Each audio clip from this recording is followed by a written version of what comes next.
Right, it's race week, so it's been a few months since my last race, which was in Cardiff, and for those of you who watched that video will know that I didn't qualify for the World Championships in 2026.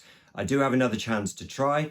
However, before I go to the World Championships and do that event, I've decided to do the event that started everything, this whole journey. If you go back and watch video 1 in the series, and that was the Brighton Triathlon. The image you saw as the video started was me at the end of the Brighton Triathlon in 2022.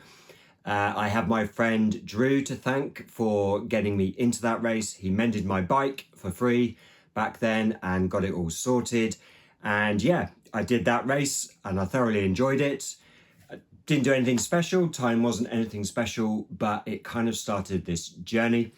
So the best thing to do is to go back and recap the start of the journey.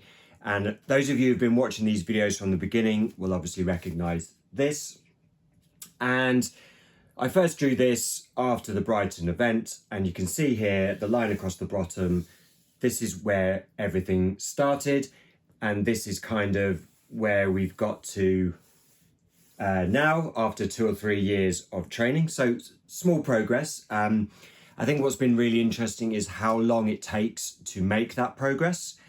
It's not a quick fix and it does take a lot of hard work. But in 2022, I did a 1:14 on the bike, a 25:12 for the swim, which is 1500 meters, and I did a 41:38 for the run, which is 10K. So back then, that put me 20th overall and 5th in my age. It's probably worth pointing out that I can generally rank a bit higher if it's not an age group qualifying event because the competition is not quite as strong. However, the person that year won it in 1 hour 56, so a bit of a bandit. I also looked at 2023, the person who won it then, 2:07, and 2024, last year, the person who won it, 2:04. My PB is now 2:10. So as you can see, I'm not far off the winners, apart from that one in 2022, I did it in 1 hour 56. So when I originally did it, I guess you could say all my times weren't ideal. However, since then, I have done a 23-minute swim, although that's been hard to replicate this year. I have done a 1:04, I think, on the bike, and I have done a sub 40 10K. So with that in mind, if I can kind of hit my PB of a 2:10, I could potentially win in my age. That's the first thing. So in 2022, the winner of my age, 2:07, so close, maybe a bit faster than I can go. 2023, 2:20, 2024, 2:36, which is really surprising. So there's a good chance of definitely getting on the podium in my age, and depending on who turns up and how I perform, I could win my age. And then considering the times for the overall winner, I'm also going to set myself a target of 3rd overall, which would be incredible.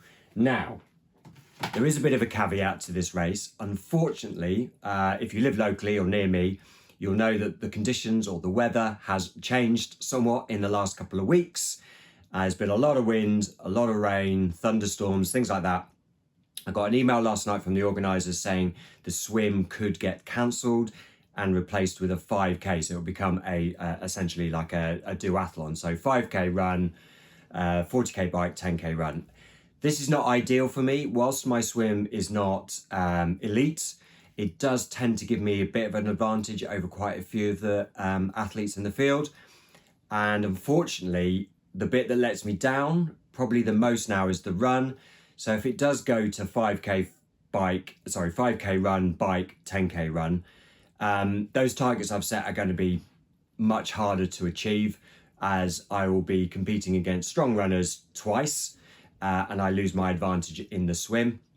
So at the moment, I haven't had the email saying if the swim is on or if the swim is off. So obviously I'm hoping the swim is on. If not, I'll revise my targets, and I think my main target will be obviously not a time because it's kind of irrelevant with no swim, will be to try and still get on the podium in my age. So there we go. This is the event that started this whole journey. And if you go back and watch video 1, you can go and see kind of my thoughts after doing this event in 2022 and why I'm still going in 2025, why I'm doing it, what I'm hoping to achieve, and not just personally, what I'm hoping to achieve for other people watching these videos. I'll obviously report back, and there will be some in-game footage this time of me, I guess, crossing the line, racing a bike, in theory, and yeah, hopefully swimming as well. So there we go, Brighton Triathlon 2025. If the swim's in there, I'm going for the win in my age, and I'm going for the podium overall. And if the swim is in there, I'm going for a PB as well, I guess, because it's a flat course, although it could be windy. So anything under 210 would be great. Anyway, I hope you have a great weekend, whenever you're watching this. And yeah, do check out the following video that will be the results, and go and see some of the older videos. And yeah, and if you feel like it, just give it a like. That'd be great. And I'd love to hear from you in the comments. Thanks a lot. It's Johnny Castle, and this is the What If channel.